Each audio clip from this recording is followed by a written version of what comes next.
Hello and welcome everybody to another episode of Conversations of Agile Change. I'm Dr. Jen Frahm. Now, this is a really interesting conversation for me because I think it was a day ago, 2 days ago, the Association of Change Management Professionals dropped their latest white paper on the future of change management. And as I was reading through it, I saw that one of the things that particularly interested me was that they had called out that in terms of the future of change management, it was going to be really important to use agile methodologies in the space of merger and acquisitions. And I found this really curious as to why they would single out this specific area. And then more generally, why that might be so. So fortuitously, we have in our alumni the very fabulous Amy Leighton. Amy is an absolute gun in the space of mergers and acquisition. She has a long history and experience of working in agile change. She contributed to one of the very first early books on agile change, being Managing Change in an Agile World by Kate Nelson, Gina Giannatelli, and Shannon Stortberg.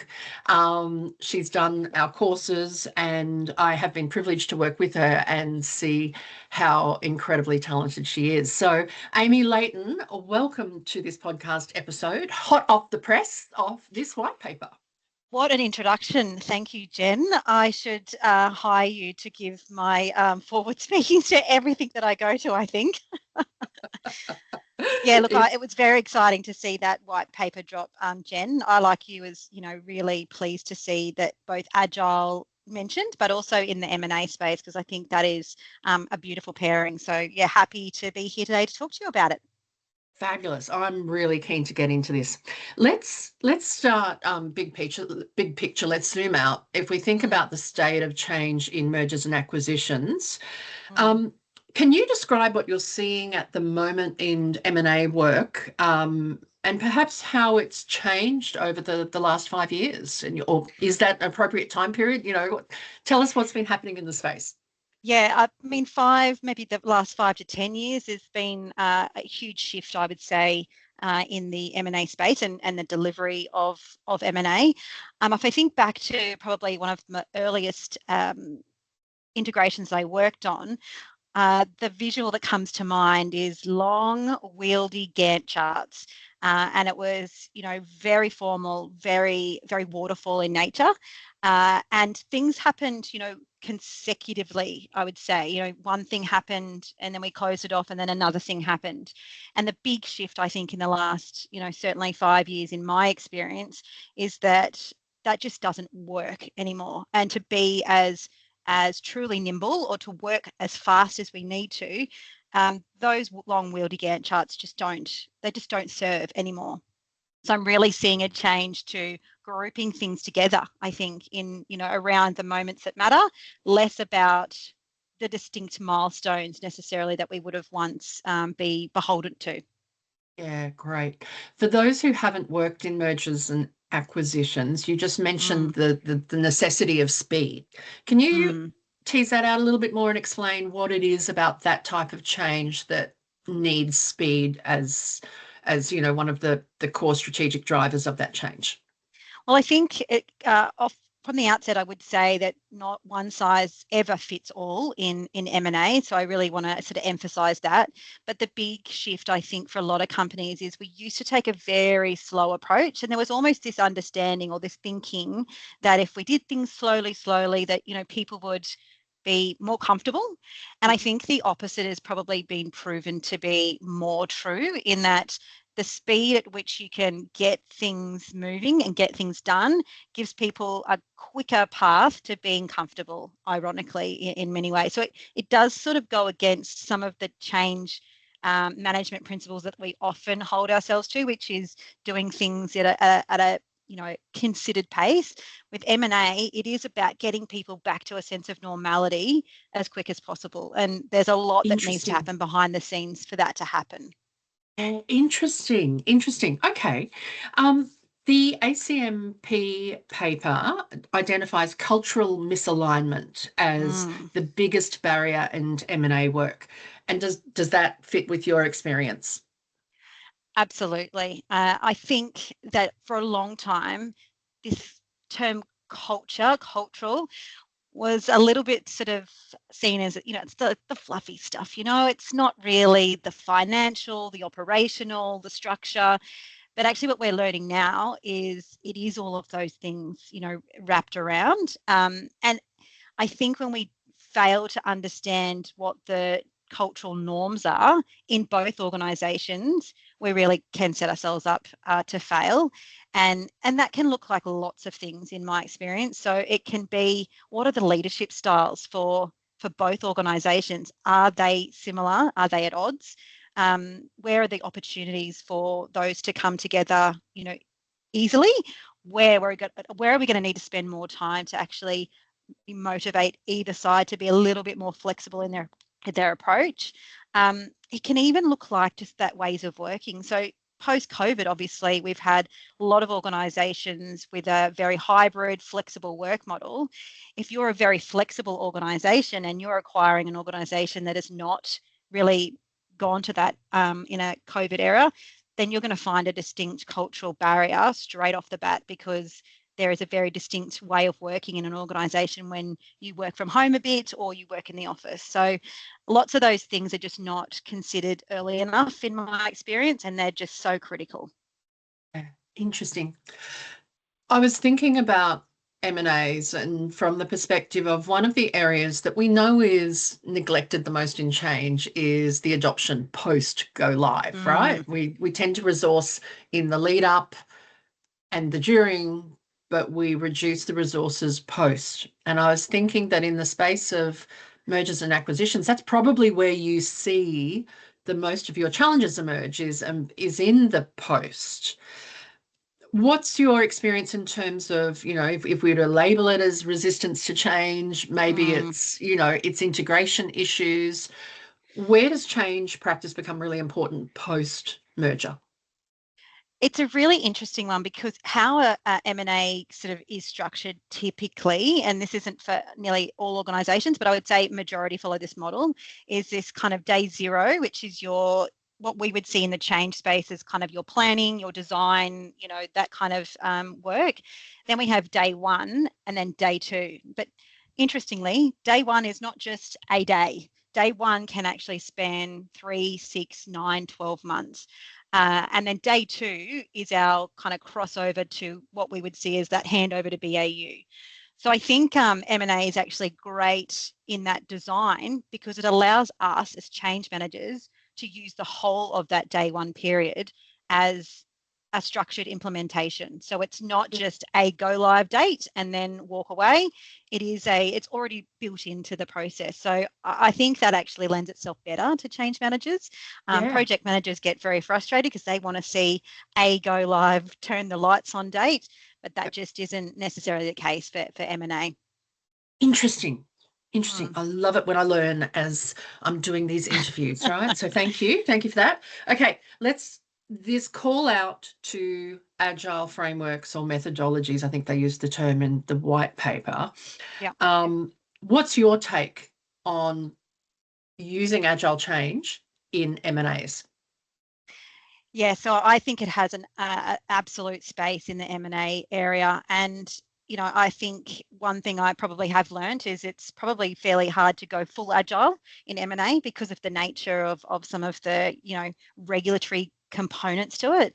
But there are so many opportunities, I think, for agile to be used in M&A. And like the one thing that comes to mind straight off the bat is in that sort of planning space. Now, it's virtually impossible to know everything about the acquired entity before you start integration. Just by the nature of the confidentiality components, there's just no way that you can know everything. So Agile allows us to almost build planning iteratively as we learn a little bit more in those kind of ongoing discovery sprints, if you like. So planning, it's got a real space. And the obvious one, Jen, as well, is around communication and engagement. So there's no point building a huge, big communication and engagement plan when you actually don't know these people yet. You've not met them. You have no understanding about their norms and how they operate. So having an agile approach to how you engage with them initially and that is ongoing communication built into feedback loops that you might actually have to set up. Agile gives us that beautifully to be able to do it iteratively and in those kind of sprint boxes, if you like. So it's really about building the trust and confidence in the knowledge that you're acquiring iteratively in something that's really Absolutely. quite high pressure, right? And I think just having that ability to, Agile gives us that ability to be able to listen, to have that like voice of the customer, which is the voice of our people. And you just don't have that. I think if you take a really traditional waterfall approach, you would end up just churning out a bunch of, rinse and repeat style communications that are not fit for purpose for the audience. And, at the end of the day, we want the incoming company to trust us. We need to give them a reason to trust us. And I think building those bite-sized pieces as we learn more about them, that actually helps us to build trust with them. The thing that's coming up for me that I'm kind of curious about, so, one of the hallmarks, the foundation mindset principles of Agile is that comfort with, or recognition that failure is part of the process, right? And that we learn from failure. I'm imagining that M&As are really, really high stakes. And if you're an acquiring company, or rather, if you're the company being acquired and you're seeing evidence of failure, how does that build trust? What's the relationship between that kind of agile mindset in M&As? Or is Great that the limit? question. Is that one of the Yeah. limits? I think, look, building trust, I think, is about that transparency. And that has always been a little bit tricky in M&A because, if I'm honest, in the M&A dance, the acquiring company has, wooed the company that they're acquiring with, lots of promises about the great things of an organization. And those are all true. But we all know that the reality of day-to-day sometimes doesn't look quite as bright and shiny. So I think, setting those expectations up front about what the definition of failure is really important. So failure might not be that we're just going to, okay, sorry, this isn't working, we're all going to walk away. Failure might be that we've attempted an approach at something and it's not really resonating with you and your cultural norms. So we're going to step back, reevaluate, redesign, and have another go at it. But I think having those conversations early with both sides is great, because then it sets the framework for, okay, those things are going to happen as we go through, and that's okay. We don't need to be concerned or lose trust as part of that. In some ways, I guess the other element of, the agile mindset that's speaking to me about this is the beginner's mindset. It actually lends itself beautifully, because again, you're stepping away from, I've got expertise about this company we're acquiring, and into this space of, I wonder, how might we, Yeah, absolutely. And look, we at Oricon, we take a bit of an approach of the 80-20. So we have about an 80% formulated plan going into any given acquisition, but we always leave at least 20%. And look, to be honest, sometimes it's 30-40% of, this is an element of unknown.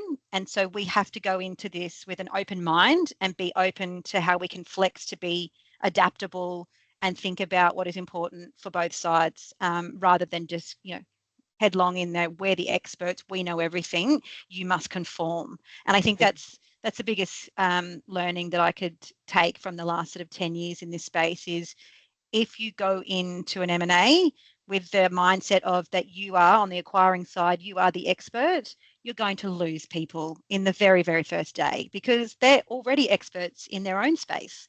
So we need to kind of almost give some kudos to their own legacy. They're not coming in as people who know nothing. What's your advice to change practitioners who haven't worked agile, who are picking up the white paper and they're seeing this and they're working on M&A, or they're about to work on their first M&A? Where's their starting point, do you think? Look, I think one of the things that white paper called out, which and I think it's something that ACLI also likes to say, is that Agile isn't just for technology. Agile is for all kinds of change. But also I think we have moved away from that model of you must go full agile or not at all. So I guess my advice would be, think about the things that would work for your organisation from an agile way and maybe build those into your planning initially. Get comfortable with your organisation before you move on to something else. And that can be just starting with using agile kind of thinking, even if it's just the thinking in Yep. some of your planning activities before you kind of take that next step. I think, yeah, the time has passed to just hold fast to the way that it's always been done. And Agile gives us the opportunity to do things in a different, more nimble way. Yeah, beautiful. So the white paper, it calls for training middle managers as change leaders. So, and I know this is something we've had conversations about in the past, and that building change capability. How critical do you see that in M&A work? It's extremely critical. I think that that older thinking of top-down M&A leadership is not really fit for purpose in our kind of modern organisations. And where I see it really working super well is when we have both sides, so both the acquiring and the acquired company, almost give the keys to that middle management level to say, I want you to help lead and own some of the activities, and I want you to help bridge the gaps between the two companies. I think when we don't empower that next level down in M&A, quite often it seems like decisions being made above me, not for me, and there's no way you can build co-creation if you don't have that sort of team leader level engaged. In terms of their training in that space, they did call out training as something specific. I don't necessarily see that as getting all your team leaders in a classroom and teaching them how to lead. I think it is a lot about exposure, and it is, by exposure to some of the decision-making processes in that governance structure, that is how I think we train them long term. But just generally building change capability in team leaders is incredibly important. It's something that in most organisations I've worked at, when we have put time and effort into that, it pays off, very, Yeah. very quickly. Well, it's the BAU requirement, isn't it? It's not a change Absolutely. requirement, it's BAU requirement for leaders. They also mention that coaching and emotional intelligence as being key. How do you build that into M&A engagements? Is that oh, it's nice if it's there, or is it something you intentionally look to bolster? Yeah, absolutely. Emotional intelligence is just so critical in organisations today, and that's in and out of the M&A space, but especially in the M&A space because there are so many emotions involved on both sides. There's lots of feelings of loss and lack of identity or loss of identity, and I think making sure that our leaders ultimately start with leading with empathy and understanding can really pay off, because that is where you can actually have I think a genuine and authentic conversation about the fears on both sides.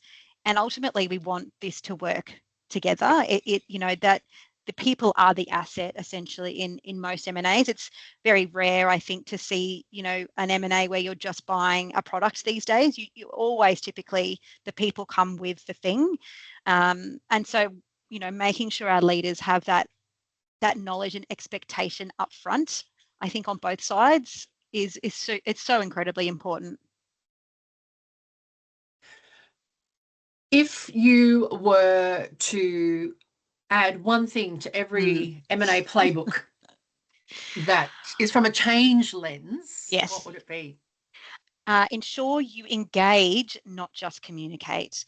I can't stress enough that the voice of the people, much like we talk about the voice of the customer in other industries, the voice of the people is critical. And if you are just pushing communications out and not truly understanding that it needs to be a two-way conversation, however that might look for your organisation, then you are missing, a very important sort of building foundation of M&A work. And I imagine, I don't know, my experience on engagement is the advice is also it has to be continuous engagement, right? That It's not just a one and done, tick the box. Oh yes, we had the two-way conversation. Yeah. It's actually the volume of engagement is far higher than you could ever imagine. Far, far higher. And look, that it's a really tightrope balancing act, if you like, because yes, there needs to be constant engagement and constant knowledge sharing about what's coming next and what's coming next. But you have to balance that with not completely saturating that incoming company, because they're coming in completely blind. In many instances, they knew nothing about the deal until the day the deal was done. So that can feel very jarring and jolting. So again, that's where the agile component helps us, because then we can look at our engagement in sort of blocks of things, and we can tailor it, depending on what phase of the integration people might be in and how they might be feeling and reacting and what's important to them in that phase, so that it's not just about the messages we want to send, that we're actually looking at it in the respect of how their journey is actually kind of taking place. So I think that's, for me, that is where Agile is really just, it's proven itself to be so helpful. There's no other word to describe it, to be honest. You've mentioned a couple of times the perils of pushing comms out to people. What is another example of, things that should be retired in merger and acquisition change work? Look, I already mentioned it, but I'm going to mention it again because it was brought up in the white paper, but also I feel so passionate about it, is that I really believe that the due diligence process does need to be updated for a more modern organisation, and to place a greater emphasis on that cultural due diligence, if you want to call it due diligence, but it's that cultural understanding. I think if we could just do that better in more organizations, I think it would make that initial part of the integration so much more easier. So I'd love to see it. What I'd love to see retired is that we only focus on the finance operational structure components. Those very important, don't get me wrong. I'd like to see culture form an equal weighting with those other components. Is there an example, and I appreciate there's often sensitivities about mergers and acquisitions, but I'm just wondering, is there an example that you can share with the listeners about where Agile Change has really benefited you, a day in the life of Amy in a previous M&A? Yeah, absolutely. If I think back to one that I worked on a few years ago, so not probably one of the ones I've already spoken about, the ones I've worked on now. Agile allowed us to be really flexible when the situation changed quite quickly. So for this particular one I'm thinking of, the structure of the incoming company was a particular way, and then probably a couple of weeks before it was all due to be sort of inked and signed, the structure of that company quite fundamentally changed. And so having a more agile approach in our planning that allowed us to really pivot quickly and to not be, throwing our hands up going, oh my God, what are we going to do? And I think if I look at the other ones I've worked on, in different ways, the same thing has happened many times. So having an agile kind of foundation to our planning meant that if something did change, even if it wasn't fundamental, we could respond to that, adapt and move on, and not have to start the whole planning process, from scratch again. So yeah, that's I think the biggest one that I see over and over again. Yeah, interesting and exciting to hear. Speaking of exciting, what excites you about the direction that ACMP is heading with this white paper? I mean, I was super excited to see that come out yesterday, I think it was. And like you, Jen, I was excited that Agile is still front of mind. I think in the last 12 months, and, I work as well in the Gen AI space at Oricon. So I am deeply in that world at the moment, but I'm very cognizant of the fact that it can't be all about AI. We can't just get rid of all the other things that we've always focused on just to be about AI. So I was, pleased to see that the white paper gave just as much weighting to AI as it did to some of these other things that we know are really critically important. And I know that that's where our industry is going, that we're going to continue to evolve. I think the white paper really shows us that ACMP certainly acknowledging that, and it's not just going to be all about AI, although there is a lot of mention of AI in the paper, but that's to be understood as well in the current climate. It is very AI hypey at the moment, isn't it? Like it is. And for the listeners, I'm going to link in the show notes where you can access that white paper from ACMP as well if you haven't seen it. What would you love to see next, either from the profession or from clients in the M&A space?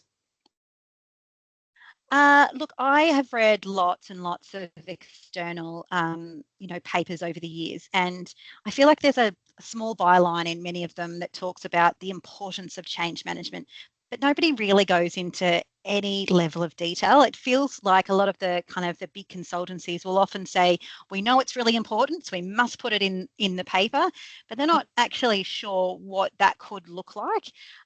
So I think what I'd love to see in the future, and maybe that's something that I need to take, some responsibility for putting out there as well, is actually showing people what that looks like in reality, so that people can contextualize when we say change, we need change management in the M&A space. What does that actually look like, and how does that fit in with your traditional models of having a change sponsor and a project manager and leads? How does the change manager fit into that picture? I think if people could see that in context more, that would strengthen that role of the change manager in the M&A space much more strongly.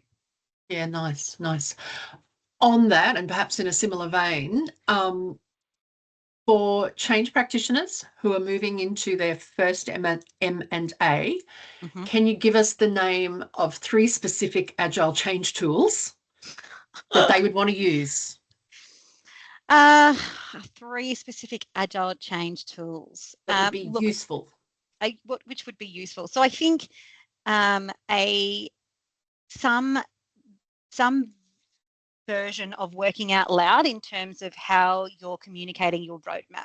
So that's one thing that has been, it's difficult these days, I acknowledge, because people are quite often working in different locations. So be creative. I think there's Miro, there's like Microsoft Whiteboard, lots of tools you can use now, but visualizing the roadmap of what's coming, because I think people need to understand where I am now versus where I might be in 3 months, 6 months, 9 months.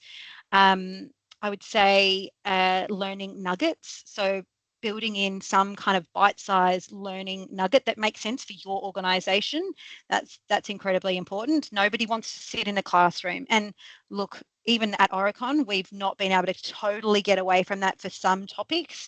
There are some things where we still need to bring people together, but where we can actually create learning material that's self-serve, that people can look at, they can digest, and they can come together to discuss, like in a lean coffee kind of conversation.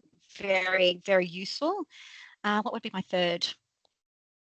I love the change blast radius that you have in your playbook, actually, Jen, because I think sometimes when people think about, I've got to do a stakeholder analysis, it's like this long Excel spreadsheet. I've got to think about all of these different things. Sometimes just putting the change or the thing that's happening in this sprint at the heart, and then understanding, okay, who's the most, the least, and the minutely impacted in this sprint, can just help to visualize that for the team, so we know where to kind of look at our efforts. So that one, I think, and it's very usable for non-change managers as well. That's one that we at Oricon often give to our change leaders within the organization, because we know that it's easy for them to visually plot people onto a radius rather than having to write lots of words. 100%. I think it's a really underrated tool, and I find that I use it when I do work in organizations in so many different ways that it's actually really rich with flexibility. So I love that you introduced that. This has been enormously helpful. Thank you, Amy, for coming in, and in a relatively short amount of time, you have enriched all of us with the space of both mergers and acquisitions, but also agile change. For the listeners' benefit, you're going to be speaking at ACMP's Global Connect in July. Is that correct? I am indeed, yes. So myself and Nicola Lohman, also from Oricon, the Enterprise Change Lead, we're going to be speaking on, now get ready for the title because it's a bit long-winded, I admit, building the Enterprise Change Office, embracing an agile mindset and the change experience. So very topical for today's discussion, I think, actually. It is. And I imagine that listeners can connect with you on LinkedIn as well. You're open to having more conversations about this if people want to Absolutely. follow up. Yeah, Yeah, great. anytime. I am also going to be speaking at Global Connect, and I think equally I have a long title as well. I don't know were they encouraging long titles, but it was something about, which leads back to the beginning of this conversation. My title is something about this change is too complex for Agile, a playful rebuttal. Because as we sort of said at the beginning, I was kind of perplexed that we were talking about Agile methodology for mergers and acquisitions when Agile methodologies really benefit all types of change. So that's going to be the challenge on me at Global Connect to unpack that for a little. Excellent. Can't For the wait to listen people. to that one. Indeed, indeed. Okay, folks, there you have it, hot off the press. Amy's take on mergers and acquisitions and agile change off the white paper. If you've got anything that you want to share with us, please do. Any thoughts? We'd encourage any feedback on this because it's a really, really interesting space to work in. But Amy Leighton, thank you so much for your time. Thanks, Jen. Pleasure.